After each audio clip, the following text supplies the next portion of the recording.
प्यारे बच्चों, LGR study में आप सभी का स्वागत है। आज के क्लास में हम लोग जो है केमिस्ट्री के मोस्ट इम्पोर्टेंट क्वेश्चन का डिस्कशन करने वाले हैं, जो कि आपके एग्जाम के लिए बहुत ही महत्वपूर्ण साबित होने वाला है। आज का क्वेश्चन जो है ऐसा क्वेश्चन हमने सेलेक्ट किया है जो आपके एग्जाम में बार बार जो है पूछे गए हैं और रिपीटेड क्वेश्चन है।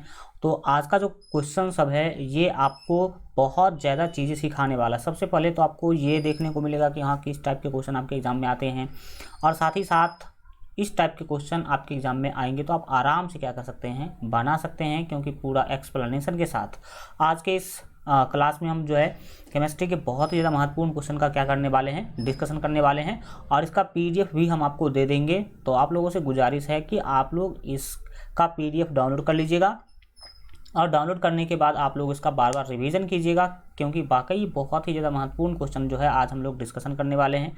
पीडीएफ कहाँ से डाउनलोड करना है, कैसे डाउनलोड करना है, ये हम आपको आगे जानकारी देंगे। तो चलिए शुरू करते हैं। और यह मैं आपको बता दूं कि ये मैं आपका अपना जो है राम बाबू यादव, और आपको पता होना चाहिए कि मैंने बीएससी किया हुआ है। बीएससी करने के बाद बीएड भी मैंने किया है, जिसको टीचर ट्रेनिंग भी बोलते हैं। ये 2 ईयर का कोर्स होता है।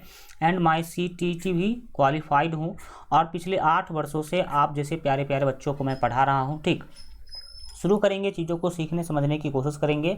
और थैंक यू सो मच आप सभी को, जिन बच्चों ने हमारे जो है तबीयत ख़राब के टाइम पर जो है प्यार और सपोर्ट दिखाया। जैसा कि आप सभी जानते हैं कि आपका क्लास कुछ दिनों से क्या था भाई, बंद था, 6-7 दिनों से कुछ ऐसे। तो ये ऐसा नहीं कि क्लास हमने जानबूझ करके बंद रखा था। आपको मैं बता दूं कि हमारे दांत में कुछ समस्या आ गया था, इसके कारण हल्का सा इसमें ऑपरेशन करना पड़ा दांत में। अब ऑपरेशन दांत में है तो फिर बोलना पूरा डॉक्टर ने क्या कर दिया था, मना कर दिया था, और जब बोलेंगे नहीं तो फिर क्लास होगा नहीं। ठीक, तो इसमें बहुत सारे बच्चों ने अपना जो है प्यार और स्नेह दिखाने का काम किया। हज़ारों बच्चों का मैसेज आ रहा था, कॉल आ रहा था कि सर ठीक है कि नहीं। तो आप सभी को बहुत बहुत थैंक यू, बहुत बहुत धन्यवाद इस तरह से ख्याल रखने के लिए। और दूसरी बात बता सकते हैं, मैं आपको बता देता हूँ, कुछ बच्चे ऐसे हैं जो मतलब आप समझ सकते हो उखड़ से गए थे। उनको लगता था कि सर जो है घूमने चले गए हैं किसी जगह और क्लास नहीं ले रहे हैं। तो आपको पता होना चाहिए कि ऐसी बातें नहीं हैं। मैं कहीं घूमने नहीं गया था, क्यों क्लास बंद था वो आप लोगों को पता चल चुका होगा। और वैसे भी मानव ज़िंदगी है, मानव ज़िंदगी में ये सब होता रहता है। तो हमें इस सब से पीछे नहीं हटना चाहिए, इस सब को पार करते हुए क्या करना चाहिए, आगे बढ़ना चाहिए। ठीक, तो चलिए शुरुआत करते हैं। इसी तरीक़ा से अपना प्यार और सपोर्ट बनाए रखें एलजीआर स्टडी के प्रति। और जितने भी बच्चे, अगर आप इस बार 100% सफलता पाना चाहते हैं, आपके एग्ज़ाम में पूछे जाने वाले हर एक उस टॉपिक को पढ़ना चाहते हैं जो आपको 100% सफलता दिला सकता है, तो आप लोग सफलता बैच जरूर ज्वाइन कर लीजिएगा। ये फुल सिलेबस कोर्स है। इसमें आपको 100% सिलेबस A to Z जितने भी सब्जेक्ट से क्वेश्चन पूछ जाते हैं, सभी सब्जेक्ट का चैप्टर वाइज यहाँ पर बेहतर तरीक़ा से तैयारी जो है करवाया जा रहा है। फ़ी आपको अभी 799 दिख रहा होगा, लेकिन हल्का फ़ी जो है बढ़ गया है। तो आप लोग टेंशन नहीं लेंगे, आप कॉल करेंगे तो आपको हल्का जो है वो मैनेज कर दिया जाएगा अगर आपको समस्या होगी तो। ये course LGR study live app पे चल रहा है। इसका लिंक वीडियो के डिस्क्रिप्शन में है, या फिर प्ले स्टोर से भी यह ऐप आप लोग डाउनलोड कर सकते हैं, जहां से आप लोग जो है अधिक से अधिक बेहतर तैयारी जो है कर सकते हैं। कोई भी दिक्कत हो तो आप इस पर कॉल कर लीजिएगा, ठीक है, हमसे बात हो जाएगी। शुरू करते हैं, चीज़ों को सीखने समझने की कोशिश करते हैं। फर्स्ट महत्वपूर्ण क्वेश्चन आपके सामने आ चुका है। आपको बताना है कि प्रभावी नाभिकीय आवेश का क्रम है। नाभिकीय आवेश आप सभी जानते हैं, नाभिक यानी कि जो सेंटर होते हैं, सेंटर का जो चार्ज है वो सबसे ज़्यादा प्रभावी किस वाले ग्रुप में दिखाया गया है। तो आपको पता होना चाहिए कि परमाणु क्रमांक बढ़ने पर, क्या होने पर, तो परमाणु क्रमांक बढ़ने पर जो है प्रभावी नाभिकीय आवेश, और आपको साथ ही साथ ये भी याद रखना चाहिए कि उसका जो प्रभाव, ये दोनों बढ़ता है। अगर परमाणु क्रमांक बढ़ेगा तो उसका आवेश और जो आपको पता होना चाहिए कि प्रभाव दोनों बढ़ता है। जबकि आपको पता होना चाहिए कि कोष की संख्या जो है अपरिवर्तित रहती है। मतलब ये कि उसमें जो सेल हैं उसमें कोई भी परिवर्तन नहीं होता है, जिसके कारण आपको पता होना चाहिए कि इलेक्ट्रॉन पर नाभिक का जो है आकर्षण बढ़ जाता है। इलेक्ट्रॉन पर नाभिक का क्या होगा भाई, आकर्षण जो है वो बढ़ जाता है, और जिसके कारण जो है नाभिक की ओर आकर्षण आकर्षित हो जाता है। और इसमें अगर देखा जाए कि सबसे जो है प्रभावी नाभिकीय आवेश निम्नलिखित में से कौन सा है, तो आप सीधा सीधा जो है आंसर करेंगे इसका बी, क्योंकि आपको पता होना चाहिए कि सबसे ज़्यादा जो है नाभिकीय आवेश, वो भी प्रभावी नाभिकीय आवेश लिथियम का होता है। इसके बाद सोडियम का, उसके बाद पोटेशियम और उसके बाद रुबिडियम का सबसे कम होगा। ठीक, तो आपके यहाँ पर बी ऑप्शन क्या हो जाएंगे, बिल्कुल ही सही हो जाएंगे। और आप लोग भी आंसर करते चलिए, कमेंट बॉक्स में आप लोग भी क्या करते चलेंगे, आंसर करते चलेंगे। इससे आपका कॉन्फिडेंस लेवल बढ़ता है। ठीक, और आपको पता चलता है कि आप कितने तैयारी करके आए हैं, कितना तैयारी अभी तक कर चुके हैं। अगला क्वेश्चन है कि आवर्त सारणी का द्वितीय उच्चतम विद्युत ऋणात्मक तत्व कौन है।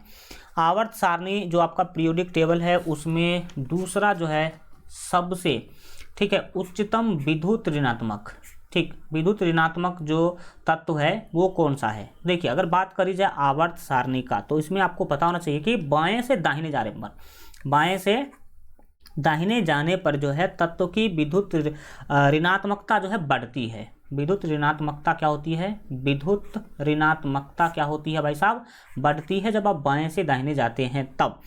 और आवर्त सारणी में आपको पता होना चाहिए कि फ्लोरीन, कौन सा चीज़, तो भाई साहब फ्लोरीन, फ्लोरीन जो है सबसे ज़्यादा इसका विद्युत ऋणात्मकता होता है। और दूसरा अगर यहाँ पर पूछा जा रहा है तो याद रखेंगे ऑक्सीजन, ऑक्सीजन जो है वो दूसरा जो है विद्युत ऋणात्मक तत्व है। तो आपके सी ऑप्शन बिल्कुल क्या हो जाएंगे, सही हो जाएंगे। सबसे अगर पहला पूछे द्वितीय उच्चतम, ये दूसरा नंबर का सबसे ज़्यादा विद्युत ऋणात्मक ऑक्सीजन है, लेकिन अगर पहला पूछे तो पहला कौन होगा, तो पहला बताएंगे सर फ्लोरीन होगा, फ्लोरीन, यानी कि ए ऑप्शन हो जाएगा। अगर पहला पूछेगा तो ये सबसे पहला, ये दूसरा नंबर का है। ठीक, चलिए आगे बढ़ते हैं, अगले चीज़ों को समझने की कोशिश करेंगे। 3 नंबर क्वेश्चन आपके सामने है कि अम्लीय माध्यम में फिनोल्फ्थैलीन का रंग है, रंग होता है।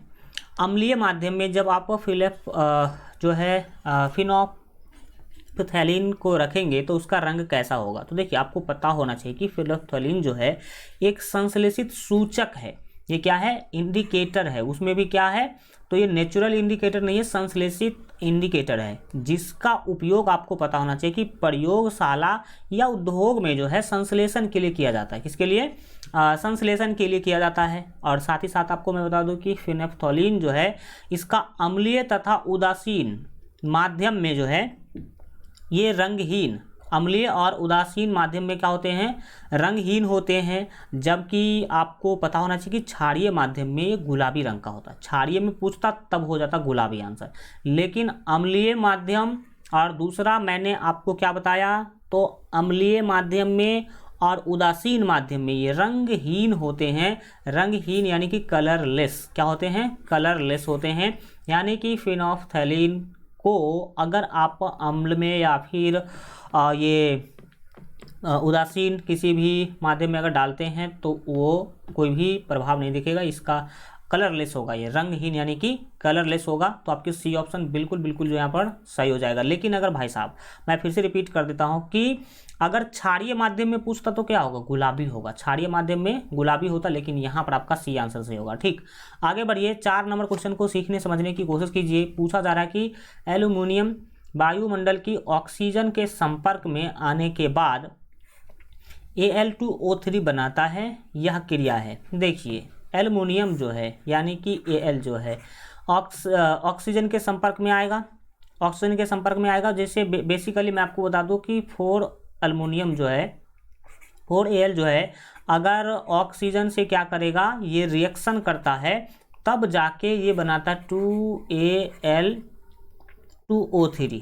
ठीक, अब ये यहाँ अभी क्रिया क्या कहलाएगा, ये कैसी रिएक्शन है, ये जो रिएक्शन है वो कैसा है, ये आपको क्या करना है, बताना है। तो ये रिएक्शन आपको पता होना है कि संक्षारण रिएक्शन है। कैसा है, संक्षारण। आपको बेसिकली पता होना चाहिए कि ये जो आपको रिएक्शन दिखाई दे रहा है ये संक्षारण का एक उदाहरण है। लेकिन एल्युमिनियम के संदर्भ में आपको पता होना चाहिए कि जो संक्षारण है वो व्यर्थ नहीं माना जाता है। यानी कि ये एकदम हमेशा कभी न कभी ये व्यर्थ नहीं होता, ये हमेशा यूजफुल ही होता है। यानी कि यहाँ पर संक्षारण रिएक्शन होगा जब एल्युमिनियम ऑक्सीजन के साथ अभिक्रिया करके A2 और O3 का क्या करेगा, निर्माण करेगा उस टाइम पर। ठीक, तो संक्षारण आप याद रखने की कोशिश करेंगे। देखिए, अगला क्वेश्चन है आपका 5 नंबर, काफ़ी महत्वपूर्ण क्वेश्चन। पूछा जा रहा है कि कुरकुरे के पैकेट में रिक्त स्थान पर एक अक्रिय गैस यानी कि इनर्ट गैस भरी जाती हैं। याद रखिएगा, जितने भी पैकेट बंद सामान आते हैं, वो कुरकुरे हो, चिप्स हो या फिर कुछ भी उस टाइप के, तो उसमें ऑक्सीजन नहीं होते हैं। आपको पता होगा, आपने कई बार पैकेट देखा भी होगा, इतना बड़ा सा पैकेट होता है लेकिन उसमें ज़्यादा मात्रा में हवा होता है और जो कुरकुरे है वो कम होता है। जैसे आप इसको छूते होंगे तो बहुत ही फूला हुआ लगता होगा, और जब फाड़ते हैं तो उसमें कुरकुरे कम रहता है। तो ऐसा क्यों होता है? आपको पता होना चाहिए कि इस पैकेट में ऑक्सीजन नहीं होता है। ऑक्सीजन नहीं होता भाई, इसका कारण क्या है? यह उसे किस चीज़ से जो है रोकने के लिए किया जाता है। हम ऑक्सीजन नहीं भरते हैं कुरकुरे के पैकेट में, कोई अक्रिय गैस भरते हैं। अगर बात करें अक्रिय गैस का, तो अक्रिय गैस याद रखेंगे helium, neon, argon, krypton, xenon और रेडॉन। ये क्या है? अक्रिय गैस है, और ये 18वें वर्ग में पाए जाते हैं। किस वर्ग में? जो आपके पीरियोडिक टेबल है उसके सबसे लास्ट वाले वर्ग में, सबसे लास्ट से यही जो है पाया जाता है। कौन? अक्रिय गैस। कौन कौन है? Helium, neon, argon, krypton, xenon और रेडॉन। आप लोग गिन लीजिएगा कितने हैं भाई साहब। ये जो अक्रिय गैस है ना, इसीलिए भरे जाते हैं क्योंकि ये अक्रिय गैस किसी भी चीज़ से रिएक्शन नहीं करता। अगर ऑक्सीजन भरा जाएगा, अगर इसमें क्या कर दिया जाएगा, ऑक्सीजन भर दिया जाएगा, तो जिससे क्या होगा कि ये जो है अंदर में सामान है वो या तो खराब हो जाएगा या फिर इसका स्वाद जो है चला जाएगा। इसी कारण से ऐसा जो है किया जाता है। तो आप सीधा सीधा बताएंगे कि यहाँ पर जो 5 का सही आंसर होगा वो बी होगा, उपचयन से, यानी कि भोजन को खराब होने से वो क्या करता है, बचाता है। ये आप क्या करेंगे, याद रखेंगे, इसीलिए अक्रिय गैस भरा जाता है। 6 नंबर क्वेश्चन है कि एल्कली की उपस्थिति में एक एस्टर का जो है जलीय अपघटन कहलाता है। जलीय अपघटन जो है क्या कहलाएगा? एल्कली की उपस्थिति में आप एस्टर का क्या करवा रहे हैं भाई साहब, जलीय अपघटन करवा रहे हैं, तो वो क्या कहलाएगा? तो यहाँ पर जो आपके 6 के लिए सही आंसर हो जाएंगे वो बी हो जाएंगे। याद रखेंगे साबुनीकरण। साबुनीकरण के बारे में अगर मैं आपको बताऊं तो आपको बता दूं कि होता क्या है कि क्षार के उपस्थिति में एस्टर का जो है जलीय अपघटन जो है साबुनीकरण कहलाता है। क्षार में आप क्या कर दो भाई, एस्टर के क्षार के उपस्थिति में आप जो है जल में जो है आप अगर एस्टर का जो है जलीय अपघटन करवाते हैं तो वही कहलाता है साबुन। और इस अभिक्रिया में आपको पता होना चाहिए कि एस्टर के जो वसीय जल अपघटित होते हैं तथा जो आपको कोलाइड के रूप में जो साबुन प्राप्त होता है वहाँ पर। ठीक, तो आप सीधा सीधा यहाँ पर याद रखेंगे कि क्या होता है, बी ऑप्शन आपका बिल्कुल क्या हो जाएगा, सही हो जाएगा। नेक्स्ट क्वेश्चन आपके सामने आ चुका है प्यारे बच्चों, ध्यान से देखिएगा। मैं आपको बार बार बता रहा हूँ, ध्यान से इसलिए देखें ताकि आपको साथ साथ याद होता चला जाए। ठीक, कठोर जल साबुन के साथ, कठोर जल जो है साबुन के साथ पृष्ठमल बनाता है, यह किसकी उपस्थिति के कारण होता है? कठोर जल जो है वो साबुन के साथ जो है पृष्ठमल बनाने का काम करता है। ये क्यों होता है? तो यहाँ पर आपके 7 के जो सही आंसर हो जाएंगे वो डी हो जाएंगे। वो किसके उपस्थिति के कारण होता है? तो CaCl2 के उपस्थिति के कारण होता है, यानी कि कैल्शियम क्लोराइड। CaCl2 को क्या बोलेंगे? Calcium chloride. कैल्शियम क्लोराइड के उपस्थिति के कारण जो है ऐसा होता है। देखिए जनरली क्या होता है कि जब कठोर जल मैग्नीशियम तथा कैल्शियम के लवण जो है होते हैं जनरली, ये आपको पता होना चाहिए, और यह साबुन के साथ जो है धुंधला सफ़ेद अवशेष जो है बनाता है। धुंधला सफ़ेद अवशेष बनाता है जिसे हम मुख्य रूप से जो है झाग या फेन कहते हैं। झाग कहते हैं या क्या कहते हैं? फेन कहते हैं। जनरली ये आपको क्या करना है, समझना है। नेक्स्ट आपके 8 नंबर क्वेश्चन है कि वे यौगिक जो सजातीय श्रृंखला में नहीं आते हैं वो कौन है? भाई साहब, सजातीय श्रृंखला में नहीं आने वाला यौगिक कौन है? तो आप बोलेंगे कि सर सबसे पहले तो यही बता दीजिए कि सजातीय श्रृंखला क्या होता है। तो याद रखिएगा कि जब कार्बनिक यौगिक का अणुसूत्र व क्रियात्मक समूह समान हो, अणुसूत्र और क्रियात्मक समूह अगर समान हो तथा अणुभार 14 के अंतर से घटते हुए या बढ़ते हुए क्रम या जो है क्रमागत सदस्यों के बीच जो है आप अगर याद रखिएगा CH2 का अंतर हो तो इसे हम कहते हैं सजातीय समूह। और सजातीय समूह में देखिए कौन कौन से आते हैं, मैं आपको देख ही देता हूँ कि कौन कौन से आते हैं। तो CH4O आता है। कौन आता है? CH4O आपका सजातीय सीरीज में आता है। इसके बाद याद रखेंगे कि C2H6, और यहाँ पर आपको तो सारे लिखे ही लिखे हैं तो हम इसको क्या करते हैं, लिखने की कोई ये जरूरी नहीं है। सीधा सा आपका जो 38 के लिए जो राइट आंसर यहाँ पर जो आपके 8 के लिए जो राइट आंसर हो जाएंगे वो आपके बी हो जाएंगे, 4H12O ये सजातीय श्रृंखला में नहीं आते, बाकी ये सभी के सभी सजातीय श्रृंखला में आते हैं। तो आपके बी ऑप्शन क्या हो जाएंगे, सही हो जाएंगे। जितने बच्चे बी ऑप्शन कर रहे हैं बिल्कुल बिल्कुल आपके सही आंसर है। अगला क्वेश्चन है कि आगरा में ताजमहल का रंग जो है किसके कारण परिवर्तित हो गया है, यानी किसके कारण ताजमहल का रंग बदल गया है, ये आपको क्या करना है, बताना है। तो देखिए, जो ताजमहल का रंग है वो बेसिकली आपको पता होना चाहिए कि अम्ल वर्षा के कारण जो है बदल रहा है। किसके कारण, अम्ल वर्षा के कारण ताजमहल का रंग बदल रहा है। अब आप अम्ल वर्षा के बारे में 2-3 चीज़ें क्या करेंगे, याद रखेंगे। देखिए, वायु में जो है उच्च मात्रा में आपको पता होना चाहिए कि सल्फर और नाइट्रोजन के साथ आपको पता होना चाहिए कि ऑक्सीजन भी विद्यमान है। सल्फर नाइट्रोजन के साथ साथ ऑक्सीजन भी है, और इसके कारण आपको पता होना चाहिए कि अम्ल वर्षा होती है। किसके कारण, तो सल्फर नाइट्रोजन के कारण। जनरली जो है सल्फर और नाइट्रोजन के कारण क्या होती है, अम्ल वर्षा होती है। जो आपको पता होना चाहिए कि मार्बल को, जो किसको, मार्बल को, मार्बल का अगर रासायनिक सूत्र बोले आप बताने के लिए तो बोलेंगे CaCO3, क्योंकि आपको पता नहीं कि ताजमहल पूरा का पूरा मार्बल का बना हुआ है। तो ये जो आपके जो सल्फर होते हैं और नाइट्रोजन होते हैं वो क्या करता है, तो ये आपके कौन सी कहते हैं इसको, ये संगमरमर या सीधे मार्बल कह सकते हैं। मार्बल के साथ क्या करता है, ये अभिक्रिया करता है, जिसके कारण कलर जो है अलग हो जाता है। और दूसरी बातें याद रखेंगे कि ताजमहल का जो रंग है वो अम्ल वर्षा के कारण होती है। और अम्ल वर्षा कहते किसे हैं, तो अम्ल वर्षा कहते हैं वह वर्षा जिसमें सल्फर और नाइट्रोजन उपस्थित हो, जिसमें सल्फर और नाइट्रोजन उपस्थित हो उसे कहते हैं अम्ल वर्षा। तो अम्ल वर्षा यहाँ पर आपके बी ऑप्शन क्या हो जाएंगे, सही हो जाएंगे। ठीक, चलिए अगले क्वेश्चन को देखते हैं, सीखते हैं, समझते हैं। आपके 10 नंबर क्वेश्चन है कि प्रति अम्ल ... को कम करने के लिए, यहाँ पर होना चाहिए कम करने के लिए प्रयुक्त होते हैं। प्रति अम्ल जो है किसको कम करने के लिए हम लोग जो है यूज में लाते हैं, तो सिंपल सी बातें हैं, ये अम्लीयता को कम करने के लिए। जनरली क्या होता है कि पेट में उच्च मात्रा में आपको पता होना चाहिए कि अम्ल के निर्माण के कारण उच्च अम्लीयता की समस्या जो है हो जाती है। पेट में अम्ल होना जरूरी है, लेकिन ज़्यादा मात्रा में अगर अम्ल हो जाता है ना, तो इसी का ये जो है एक समस्या का जो है सामना हमें करवाता है। ठीक, तो अम्लीयता को कम करने के लिए हम प्रति अम्ल का क्या करते हैं, यूज करते हैं, ताकि हमारे पेट के अंदर अम्लीयता क्या हो जाए, कम हो जाए। ठीक, अगले क्वेश्चन को देखिए, पाचन में मदद करने वाला अम्ल है।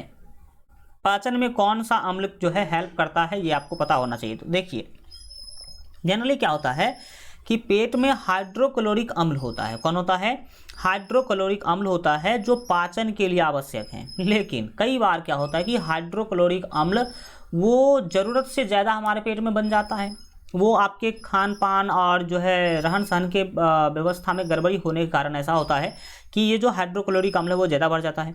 और इसकी मात्रा जो है जैसे ही बढ़ती है तो पेट में आपको जलन होगा, पेट में दर्द होगा, ये आपका भोजन नहीं पचेगा, ये सब समस्याएं होती हैं। तो पाचन में मदद करने वाला जो अम्ल है वो कौन सा हो गया, तो हाइड्रोक्लोरिक अम्ल हो गया। ये पचाने में हेल्प करता है, लेकिन इसकी मात्रा बढ़ जाए तो हम कहते हैं कि इसके पेट में गैस बन गया। क्या कहते हैं, इसके पेट में गैस बन गया, और वो भोजन को पचने में पेट में समझ में आ ही रहा होगा। ये सब तो जनरल समस्या है। ठीक, तो आपके बी ऑप्शन क्या हो जाएंगे, सही हो जाएंगे। अगला क्वेश्चन आपके सामने है 12 नंबर की, कार्बन का अपरूप जिसका उच्च गलनांक है। अगर कार्बन के अपरूप के बारे में बात करें तो बहुत सारे कार्बन के अपरूप है, जिसमें आपको पता होना चाहिए कि हीरा भी है, ग्रेफाइट भी है, और भी बहुत सारे कार्बन के क्या है, ये आपको सारे के सारे अपरूप यहाँ पर बहुत सारे कुछ दिख भी रहेंगे। तो कार्बन के वह अपरूप जिसका जो गलनांक है वो उच्च हो, मतलब सबसे अधिक हो, इसमें से कौन है, इस चारों में से कौन सा ऐसा अपरूप है जिसका गलनांक सबसे अधिक है, तो वो होगा हीरा। क्योंकि हीरा दुनिया का सबसे कठोर जो है पदार्थ है, आपको पता होना चाहिए। और जो कि कार्बन का अपरूप है, ये हीरा किसका अपरूप है, कार्बन का अपरूप है।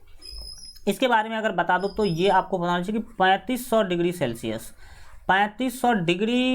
सेल्सियस इसका जो है गलनांक होता है, और कार्बन के किसी भी अपरूप का गलनांक इससे ज़्यादा नहीं है। और ज़्यादा कठोर जो चीज़ होगा वो ज़्यादा जल्दी गलेगा नहीं, सब आपको पता भी चला होगा।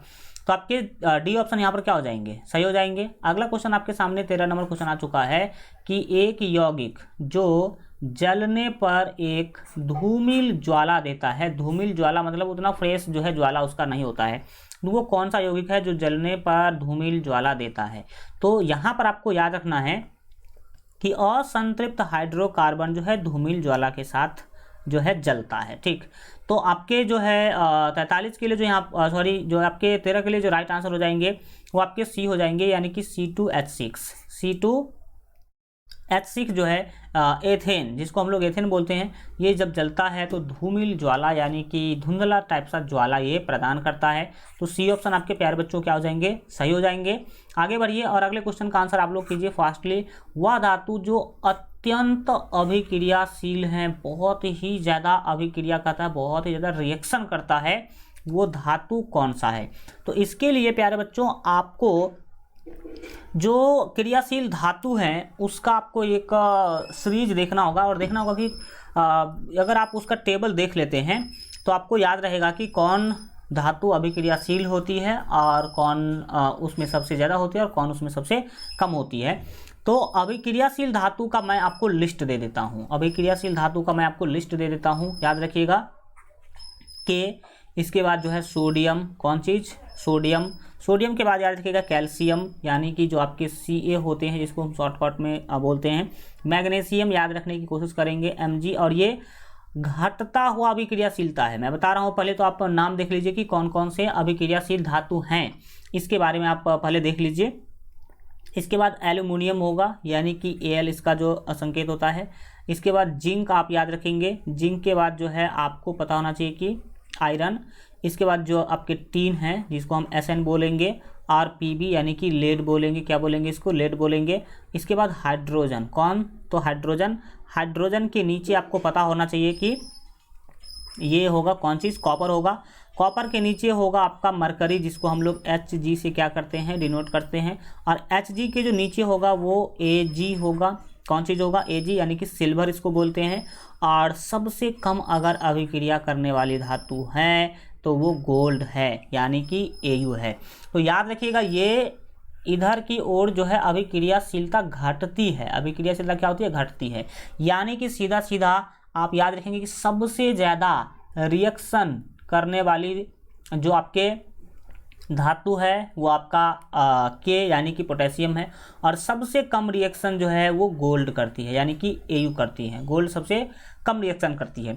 अब इस टेबल में देख लीजिए कि कौन आपके सबसे ज़्यादा अभिक्रियाशील है, क्योंकि सब आंसर तो ऑप्शन के अनुसार होता है, आंसर तो किसके अनुसार होता है, ऑप्शन के अनुसार होता है। और देखिए यहाँ पर एक चीज़ आपको यहाँ पर देख लेना चाहिए, यही कारण है कि जो गोल्ड होते हैं, जो आपके सोना होते हैं, उसमें जंग नहीं लगता जल्दी। अब महिलाएं देखते हैं कि 2-2 साल 3-3 साल पानी रहती है, लेकिन उसमें फिर भी जंग नहीं लगता, क्योंकि ये रिएक्शन करता ही नहीं है, ये रिएक्शन करता ही नहीं है। लेकिन आप पोटेशियम को रख दीजिए भाई साहब, बहुत जल्द क्या करने लगता है, रिएक्शन करने लगता है। सोडियम तो ऐसा है कि अगर इसको खुला में रख दीजिएगा तो ये आराम से जलने लगता है, अगर ऑक्सीजन के संपर्क में आए तो सीधा जलने लगता है। पोटेशियम भी जलने लगता है, लेकिन ये आवाज़ के साथ जलता है, ठीक। तो आपने देख लिया कि कौन है। अब इसमें से देखो कि सबसे ज़्यादा वाला कौन है, तो यहाँ पर 14 के लिए राइट आंसर डी होगा, क्योंकि अगर बात किया जाए तो यहाँ पर जो एल्युमिनियम है वो ये है आपका एल्युमिनियम, ये आपका एल्युमिनियम हो गया। जिंक का अगर बात करेंगे तो जिंक दूसरे नंबर पर है, ऑप्शन में आ रहा है। अगर पीबी का बात करें तो ये पीबी यहाँ पर आ रहा है, मान लीजिए कि तीसरे नंबर पर, और Hg आ रहा है चौथे नंबर पर। तो यहाँ पर अगर इस 4 ऑप्शन में देखा जाए तो एल्युमिनियम का अभिक्रियाशीलता सबसे ज़्यादा है, क्योंकि सबसे ऊपर है इस चारों में।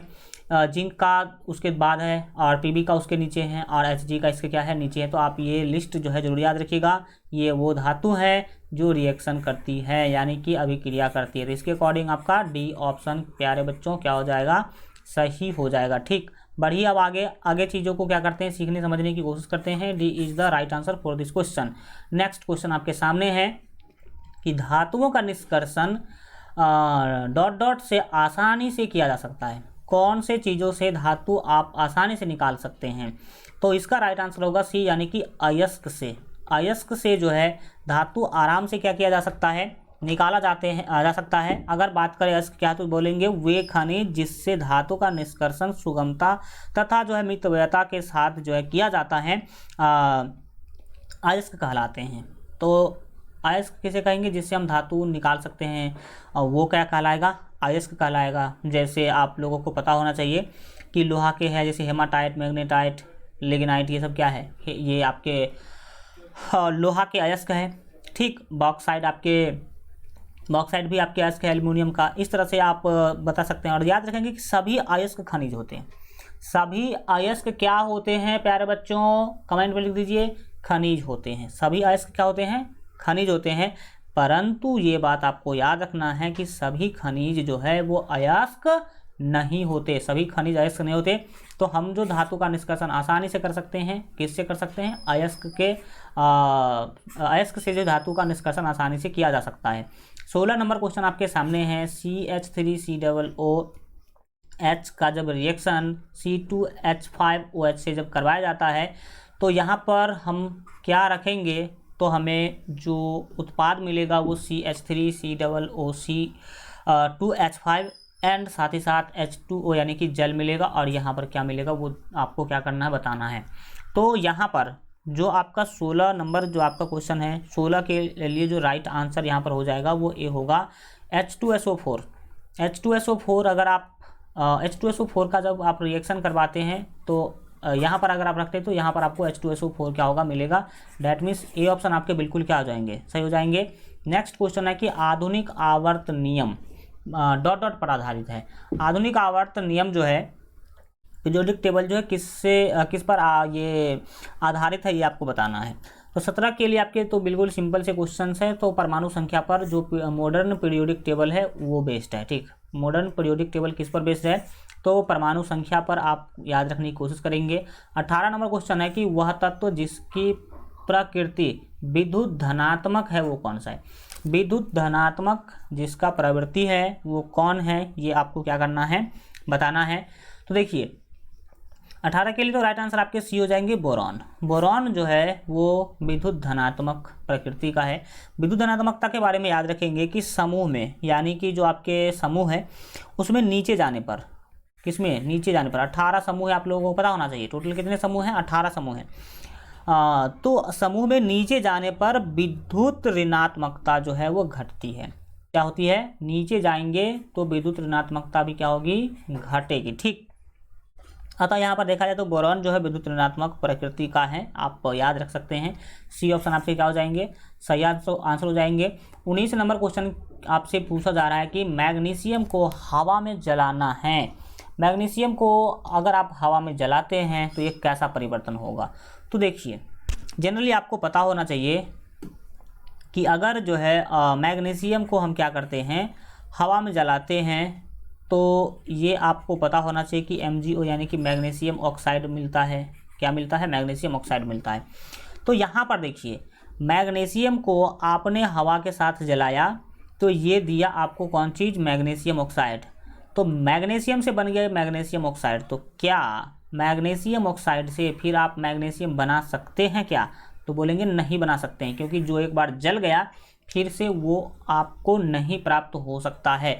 तो यहाँ पर क्या देखने को मिला कि मैग्नीशियम से मैग्नीशियम ऑक्साइड तो बन गया, लेकिन मैग्नीशियम ऑक्साइड से मैग्नीशियम बनाना असंभव है। तो ये कौन सा परिवर्तन होगा, जल्दी बता दो। अब तो आप लोग बता ही सकते हैं। तो बोलेंगे सर, अच्छा एक मिनट, ये बिल्कुल ठीक है, ये रासायनिक परिवर्तन होगा, क्योंकि रासायनिक परिवर्तन में अगर एक चीज़ से दूसरा चीज़ बन गया तो फिर वो आप पहला वाला जो चीज़ है वो नहीं बना सकते हैं। जैसे कि दूध से दही बनना, दूध से अगर आपने दही बना दिया तो फिर दही से दूध नहीं बना सकते आप। तो ये जो है इसमें प्रॉब्लम होती है। तो आप याद रखेंगे बी ऑप्शन बिल्कुल ही क्या हो जाएंगे, सही हो जाएंगे। भौतिक परिवर्तन का एक एग्जाम्पल देख लीजिए, भौतिक परिवर्तन का एक एग्जाम्पल देख लीजिए। भौतिक परिवर्तन में क्या होता है, आपको पता होना चाहिए कि भौतिक परिवर्तन में अगर कोई चीज़, अगर आप जैसे कि मान लीजिए बर्फ़, जैसे मान लीजिए क्या है बर्फ़, बर्फ़ से आपने इसको पिघला करके बना दिया पानी, बर्फ़ से क्या बना दिया, पिघला करके पानी बना दिया, तो ये परिवर्तित हो गया। तो बर्फ़ से पानी का बनना भौतिक परिवर्तन है।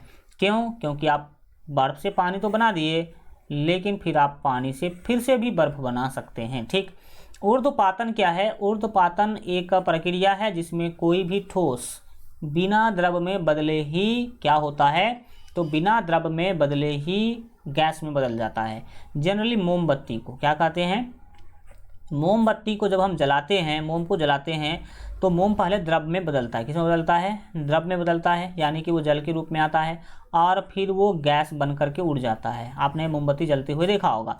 लेकिन कुछ ऐसे पदार्थ है जो डायरेक्ट क्या होता है, वो जैसे ठोस है, ठोस अवस्था में है, ठोस अवस्था से वो द्रव में नहीं गया, डायरेक्ट चला गया गैस अवस्था में। डायरेक्ट किस में चला गया, गैस अवस्था में चला गया। और इसका उदाहरण है कपूर। क्या है, तो कपूर है, याद रखने की क्या करेंगे, कोशिश करेंगे। कपूर को अब पूजा वूजा में आप लोग जरूर यूज किए होंगे। कपूर के बारे में याद रखिएगा, उसमें जब आप आग लगाते हैं तो वो द्रव में नहीं बदलता है, वो डायरेक्ट गैस में बदल जाता है और कपूर जलने के बाद कोई राख भी नहीं बचता है, ये आपने देखा भी होगा। तो ये ऊर्ध्वपातन होता है। तो आपका जो सही आंसर होगा वो तो आपका बी ऑलरेडी हो चुका है। ठीक, आगे बढ़िए, अगले क्वेश्चन को समझिए जो कि आपके सामने में आ चुका है। क्या पूछ रहा है कि संगमरमर की वायुमंडलीय आर्द्रता और कार्बन डाइऑक्साइड के साथ अभिक्रिया करके चूना बनाना उदाहरण है। अगर आप संगमरमर का जो है वायुमंडलीय आर्द्रता के साथ और कार्बन डाइऑक्साइड के साथ जब उसका रिएक्शन करवाते हैं तो चूना पत्थर बनता है, ये क्या कहलाएगा, ये क्या कहलाएगा, ये आपको क्या करना है, बताना है। तो याद रखेंगे 20 के लिए जो आपके राइट आंसर हो जाएंगे वो आपका सी होगा। सी ऑप्शन जितने भी बच्चे कर रहे हैं बिल्कुल बिल्कुल आप सही आंसर कर रहे हैं, यानी कि ये योगात्मक अभिक्रिया कहलाएगी। क्या कहलाएगी, योगात्मक अभिक्रिया कहलाएगी, ये आप याद रखेंगे। अगला क्वेश्चन आपके सामने है कि एक रेडियोधर्मी पदार्थ यानी कि रेडियो एक्टिव पदार्थ की जो आर्द्र आयु है वो आपको दिया गया 60 मिनट। आर्द्र आयु कितना मिनट दिया गया है, 60 मिनट दिया गया है। 3 घंटे बाद इस पदार्थ का कितने प्रतिशत शेष रह जाएगा, ये आपको बताना है। अगर 60 मिनट इसका आयु है, आर्द्र आयु 60 मिनट, तो 3 घंटे के बाद इसका जो है कितना जो है प्रतिशत जो आयु है वो शेष बच जाएगा, ये आपको क्या करना है, बताना है। तो 3 घंटे के बाद याद रखेंगे जो आपका 12.5% इसका जो है आयु बच जाएगा, 12.5% ही इसका जो है उम्र क्या होगा, बचेगा 60 मिनट का। ठीक, अगला क्वेश्चन आपके सामने है 22 नंबर क्वेश्चन कि धातु के फॉस्फेट का सूत्र जो है MPO4 है, तो इसके नाइट्रेट का सूत्र क्या होगा, तो इसके नाइट्रेट का सूत्र क्या होगा, ये आपको क्या करना है, बताना है। तो इसका अगर फॉस्फेट कोई धातु है उसका फॉस्फेट MPO4 है तो इसके नाइट्रेट का सूत्र आपको क्या करना है, बताना है। तो इसके नाइट्रेट का जो सूत्र हो जाएगा वो हो जाएगा MnO3 का होल 3, MnO3 का होल 3। डी ऑप्शन आप क्या करेंगे, याद रखेंगे। नेक्स्ट क्वेश्चन आपके सामने आ चुका है कि निम्न में से कौन सा यौगिक अष्टक नियम का पालन नहीं करता है। और प्यारे बच्चों, आप लोगों से एक छोटा सा ये आग्रह है कि आप लोग सेशन को लाइक ज़रूर कीजिए और अपने दोस्तों में शेयर ज़रूर कीजिए। आप ज़रा सोचिए कि एक बच्चे एक शेयर करेंगे तो कितने ज़्यादा शेयर होंगे और आपके जो है एलजीआर स्टडी कितना जो है आगे चलेंगे। और दूसरी बात है कि इससे हमारा भी सपोर्ट होगा और जब हमारा सपोर्ट होगा तो भी आपके भी 100% सपोर्ट करे जाएंगे। ठीक, तो आप लोग एक शेयर ज़रूर कीजिए। आप एक व्यक्ति एक बच्चों को जरूर बताइए कि एलजीआर स्टडी पर इस तरह के क्लास चल रहे हैं, उसको सब्सक्राइब करवाइए। ठीक, तो आप लोगों से ये गुजारिश है, इसमें आपको कुछ लगता नहीं है। अगर आपको एलजीआर स्टडी इतना चीज़ें दे रही है तो आपको भी कुछ करना चाहिए भाई। ठीक, चलिए तो इसके लिए आपके डी ऑप्शन से हो गया, याद रखेंगे। क्या पूछा जा रहा है कि इनमें से कौन सा यौगिक अष्टक नियम का पालन जो है नहीं करता है। तो अष्टक नियम का पालन नहीं करने वाला जो आपको परमाणु है वो PCl5 है। कौन है भाई, इसमें से कौन यौगिक जो है वो अष्टक नियम का पालन नहीं करेगा, तो PCl5 आप जो है याद रखने की कोशिश करेंगे कि ये अष्टक नियम का जो है पालन नहीं करता है, आप ऑक्टेट जिसको बोलते हैं। ठीक, नेक्स्ट आपके जो है 24 नंबर क्वेश्चन आ चुके हैं और ये क्वेश्चन क्या पूछ रहा है कि स्कैंडियम जो होते हैं वो आपको बताना चाहिए। स्कैंडियम 21 के बाह्य इलेक्ट्रॉन के लिए क्वांटम संख्या के मान क्या होंगे। बाहरी जो है इलेक्ट्रॉन के लिए जिसका जो क्वांटम संख्या है तो उसका क्वांटम संख्या का जो मान है वो क्या होगा। देखिए इसके लिए आपको सबसे पहले क्या करना होगा, इसके इलेक्ट्रॉनिक विन्यास को समझना होगा। स्कैंडियम के इलेक्ट्रॉनिक विन्यास को क्या होगा, आपको समझना होगा। अब इलेक्ट्रॉनिक विन्यास को अगर आप देखेंगे स्कैंडियम के इलेक्ट्रॉनिक विन्यास को तो इसके लास्ट में 3d1 है। क्या है 3d1, यानी कि इसमें अगर बात करी जाए कि n का वैल्यू कितना है तो n का वैल्यू है आपके पास कितना 3। और साथ ही साथ याद रखिएगा कि जो इसमें एल का वैल्यू होता है वो होता है 2। तो देख लीजिए कि कौन से आपके दिख रहे हैं, N3L2 कौन से दिख रहे हैं। तो 24 के लिए राइट आंसर आपके सी हो जाएंगे, N3L2 आपके बिल्कुल जो है सी ऑप्शन क्या हो जाएगा, बिल्कुल ही सही हो जाएगा। नेक्स्ट क्वेश्चन आपके सामने है कि एक परमाणु की n कक्षा में, कितने कक्षा में, n कक्षा में 7 इलेक्ट्रॉन हैं, n वाले कक्षा में 7 इलेक्ट्रॉन हैं, ठीक, और उसके नाभिक में 18 न्यूट्रॉन हैं। द्रव्यमान संख्या क्या होगी, देखिए n कक्षा में कितने इलेक्ट्रॉन है वो तो बता दिया 7, चलो भाई ठीक है। और साथ ही साथ हमें बताया कि नाभिक के अंदर यानी कि जो सेंटर है उसके अंदर 18 न्यूट्रॉन है। इसका मतलब भाई साहब 18 इलेक्ट्रॉन भी रहा होगा, क्योंकि नाभिक में जितने इलेक्ट्रॉन होते हैं उतने न्यूट्रॉन होते हैं।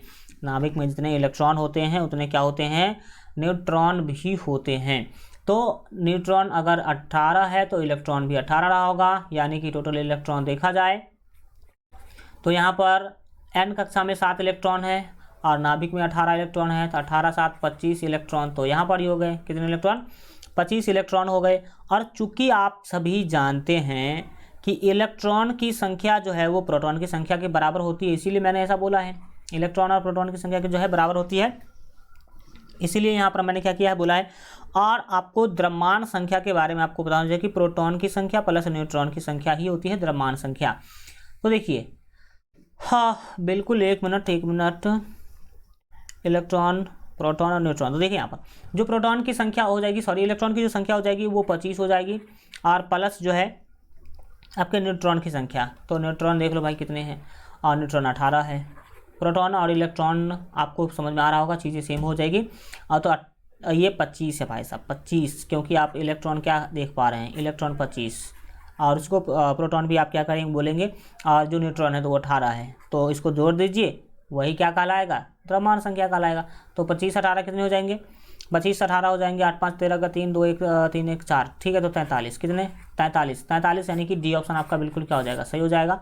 आगे बढ़िए, अगले 26 नंबर क्वेश्चन को देखिए कि वह धातु जो अपने मूल अवस्था में नहीं पाई जाती है वो क्या है। मूल अवस्था में नहीं पाए जाने वाली जो धातु है इसमें से वो आप याद रखेंगे।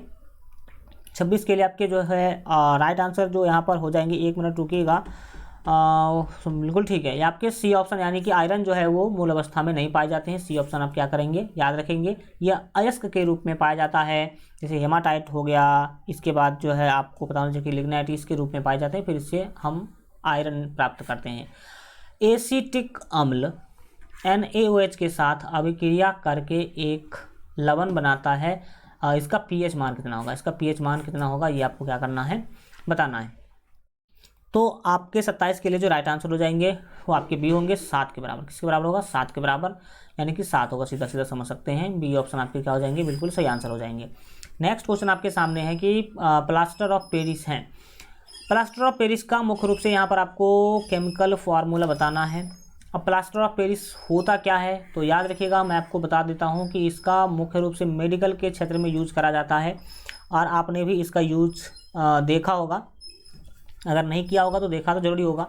आप देखते हैं कि किसी का अगर हड्डी टूट गया, हाथ मान लो कि हाथ का हड्डी टूट गया, तो हाथ पे बैंडेज किया जाता है। हाथ पे क्या किया जाता है, बैंडेज किया जाता है, और एक चूना जैसा पदार्थ, किस जैसा पदार्थ, चूना के जैसा पदार्थ उस पर लगाया जाता है। कई सारे लोग सोच लेते हैं कि ये चूना है, लेकिन याद रखिएगा वो चूना नहीं होता है। अगर चूना आपके हाथ में लपेट दिया जाए ना तो 2 दिन के अंदर आपका हाथ ही गल जाएगा, क्योंकि चूना बहुत ही गर्म होता है, ठीक। वो जैसे ही नमी के कांटेक्ट में आएगा तो वो खौलने लगता है। जैसे चूना आप अगर पानी में डालेंगे तो बहुत ही ज़्यादा गर्म हो जाता है, तो चूना रहेगा तो हाथ को ही क्या कर देगा भाई साहब, गला देगा। तो चूना नहीं होता है, वो क्या होता है, प्लास्टर ऑफ पेरिस होता है। तो प्लास्टर ऑफ पेरिस का आपको केमिकल फार्मूला बताना है। तो आपके 28 के लिए जो सिंपल सा राइट आंसर हो जाएगा वो CaSO4 × 1/2 H2O, उसमें जल भी होता है, तो 1/2 H2O होता है, ये आप याद रखने की कोशिश करेंगे। तो बी ऑप्शन आपके क्या हो जाएंगे, सही आंसर हो जाएंगे। नेक्स्ट है कि ग्लूकोज का विघटन है। जब ग्लूकोज का विघटन होता है तो वो क्या कहलाता है, ग्लूकोज के विघटन को हम कहते क्या हैं। तो ग्लूकोज का जो विघटन होता है वो कहलाता है अब एक मिनट वो कहलाएगा अपचयनिक अभिक्रिया, अपचयनिक अभिक्रिया का सीधा सीधा मतलब है, इसको हम अपचयन अभिक्रिया बोल सकते हैं। यहाँ पर हल्का टाइपिंग मिस्टेक है तो आप समझ लेना, अपचयन अभिक्रिया। क्या? तो अपचयन अभिक्रिया समझना, इसको क्या समझना? अपचयन अभिक्रिया। सी ऑप्शन आपके क्या हो जाएंगे? बिल्कुल सही हो जाएंगे, अपचयन अभिक्रिया।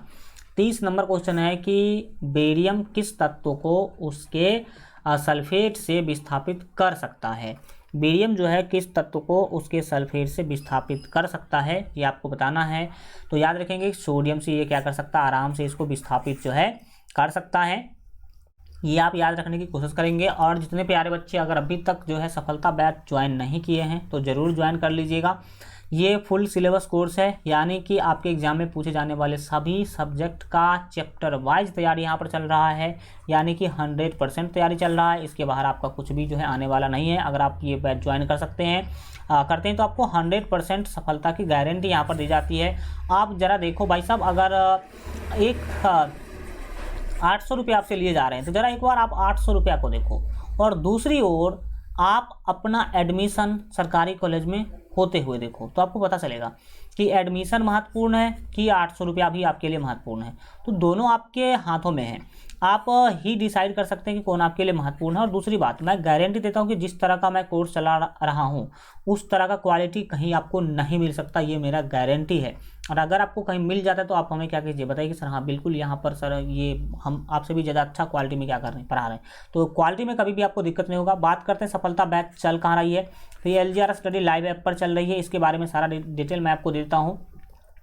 सभी विषय का बेहतर तैयारी इसमें चल रहा है। चैप्टर वाइज आपको थ्योरी प्लस प्रश्न करवाया जा रहा है। यूट्यूब पर देखिए, यूट्यूब सही है, लेकिन याद रखिएगा यूट्यूब जितना सही है ना आपके लिए उतना ख़राब भी है, क्योंकि आजकल यूट्यूब पर वो भी पढ़ा रहे हैं जिसको कुछ पता ही नहीं है, कुछ पता ही नहीं कि किस टाइप के क्वेश्चन पूछे जाते हैं। यहाँ पर देखते हैं लोग क्या करते हैं, कुछ भी 15-20 क्वेश्चन या फिर 8-10 क्वेश्चन क्या कर लिया, 10 क्वेश्चन ले आया और उसको क्या कर रहे हैं, बक रहे हैं यूट्यूब पर। अब बच्चों को क्या पता, बच्चे तो बच्चे हैं, उसको पता ही नहीं कि क्या सही है क्या गलत है। तो जो भी आ रहा है उसको क्या कर रहे हैं, देख रहे हैं। सिंपल से कुछ भी क्वेश्चन उठा के ले आ जाते, देखते हैं। पहला समस्या तो यूट्यूब के ऊपर ये है। दूसरा, यूट्यूब में डिस्ट्रैक्शन बहुत ही ज़्यादा है। अभी आप देख लो कि कमेंट कितने बच्चे कर रहे होंगे, आलतू फालतू के भी कमेंट आ रहे हैं, वो डिस्ट्रैक्शन है। दूसरा, ऐड का बहुत ही ज़्यादा समस्या है, बार बार जो है ऐड आ जाता है। तीसरी बातें हैं कि यहाँ पर यूट्यूब पर आपको इसी कारणों सबसे हम पूरा नहीं पढ़ा पाते हैं। तो 100% तैयारी आपका इस बैच में हो जाएगा, इसके लिए आप निश्चिंत रहिए। आपको सभी सब्जेक्ट का चैप्टर वाइज आपको PDF नोट्स भी दिया जाएगा, उस नोट से बाहर कुछ भी नहीं होता है। प्रीवियस क्वेश्चन का भी प्रैक्टिस करवाया जा रहा है, मॉडल पेपर का भी हम प्रैक्टिस करवाएंगे, यानी कि 100% सब कुछ आपको यहाँ से ही क्या होगा, देखने को मिलेगा। दूसरी बातें करें तो यहाँ पर आप जो है देख सकते हैं कि इस कोर्स के बारे में, ये कोर्स चल कहाँ रहा है, तो ये कोर्स चल रहा है LGR स्टडी लाइव ऐप पे। कुछ क्लासेज हो चुकी है तो आप लोगों को टेंशन नहीं लेना है। जो क्लासेज हो चुकी है उसका वीडियो आपको मिल जाएगा, आप कभी भी उस वीडियो को कितना बार भी देख सकते हैं एग्जाम तक। LGR study live app download करने के लिए वीडियो के डिस्क्रिप्शन में दिए गए लिंक से आप डाउनलोड कर सकते हैं, यानी तो प्ले स्टोर पर आप सर्च करेंगे LGR स्टडी लाइव ऐप। ये 2 ऐप आएगा, ये ऐप भी LGR स्टडी का है और ये भी LGR स्टडी का ही है। तो आप ये दोनों ऐप डाउनलोड कर लीजिएगा। इस वाले ऐप में आपको सारे के सारे चीज़ स्टडी मटेरियल्स मिलेंगे, और इस वाले ऐप में आपको जो आपका बैच है सफलता बैच, वो बैच ही क्या हो रहा है, चल रहा है। बहुत सारे बच्चों का कन्फ्यूजन होता है कि सर कैसे ज्वाइन करें। तो देखिए, आप ऐप डाउनलोड ज़रूर कीजिए, डेमो जा कर के देखिए कि हाँ किस तरह से वहाँ पर क्लासेज चल रही है, और डेमो देखने के बाद अगर आपको अच्छा लगता है तो कोर्स बाय कीजिए, मत वरना मत कीजिए, लेकिन डेमो ज़रूर देखिए, क्योंकि देखना आपका फर्ज बनता है। ठीक, ये ज्वाइन करने के लिए आप पहले ऐप इंस्टॉल करेंगे, फिर रजिस्टर पर क्लिक करेंगे। रजिस्टर पर क्लिक करने के बाद अपना सारा डिटेल्स इसमें क्या करेंगे, फिल करेंगे। फिर आप इस में आएंगे, आप अपने एग्ज़ाम सेलेक्ट करेंगे, जो भी आप एग्ज़ाम का तैयारी करना चाहते हो वो एग्ज़ाम सेलेक्ट करेंगे। सेव जैसे ही कीजिएगा तो आपके सामने में इस तरह का ऑप्शन आएगा। इसमें आपको फ्री क्लास वाले PDF पर आकर के, फ्री क्लास वाले सेक्शन में आकर के आप आज जो क्लास हुआ है उसका PDF डाउनलोड कर लीजिएगा ज़रूर। और अगर आपको पेड कोर्स ज्वाइन करना तो पेड कोर्स पर क्लिक कीजिएगा, और पेड कोर्स पर क्लिक करने के बाद 3 ऑप्शन आएगा। एक ऑप्शन आएगा डेमो का, एक ऑप्शन आएगा डिटेल्स का, एक ऑप्शन आएगा बाय नाउ का। तो आप डेमो पर क्लिक करके ज़रूर देख लीजिएगा कि किस तरह से क्लास चल रहे हैं वहाँ पर। ठीक, और व्यू डिटेल्स पर क्लिक करके आप डिटेल भी देख सकते हैं। और अगर खरीदना हो तो बाय नाउ पर क्लिक करेंगे। बाय नाउ पर जब क्लिक करेंगे तो पे ऑनलाइन का ऑप्शन आएगा। आप pay later, wallet, net banking, UPI card, किसी भी सिस्टम से क्या कर सकते हैं, पेमेंट कर सकते हैं। अगर आपके मोबाइल में कोई भी पेमेंट का सिस्टम नहीं है तो आप किसी दूसरे के मोबाइल से भी पेमेंट करवा सकते हैं। और अगर कुछ भी समस्या हो, अगर पेमेंट करने में कोई भी दिक्कत आ रहा हो तो आप इस नंबर पर कॉल कर लीजिए, हमसे बात करके आप सारा जानकारी जो है ले सकते हैं। इसमें कोई दिक्कत वाली बातें जो है नहीं है। तो ये 2 ऐप है, दोनों ऐप LGR स्टडी का है, आपके लिए बहुत ही बेहतरीन चीज़ें हैं यहाँ पर। तो आप इन लोग इसको डाउनलोड कर लेंगे। ये वाला ऐप आपका लाइव ऐप है, ये वाला ऐप है जो इसमें आपको mock test, study material, quiz, ये सब बहुत ही अधिक मात्रा में आपको बिल्कुल फ्री में यहाँ पर मिल जाएगा चीज़ें। तो दोनों ऐप जरूर आप लोग डाउनलोड कर लीजिए। थैंक यू सो मच आप सभी को। आशा करते हैं कि आज का क्लास आप लोग को अच्छा लगा होगा। और जितने भी बच्चे अगर अभी तक इस चैनल को सब्सक्राइब नहीं किए हैं तो चैनल को सब्सक्राइब जरूर कर लीजिएगा। बेल आइकन पर आप लोग क्लिक करके ऑल पर सेलेक्ट कर लीजिएगा, ताकि आगे आने वाले सभी क्लास का जो नोटिफिकेशन है वो सबसे पहले जो है आपको मिल सके। Thank you so much, goodbye, take care.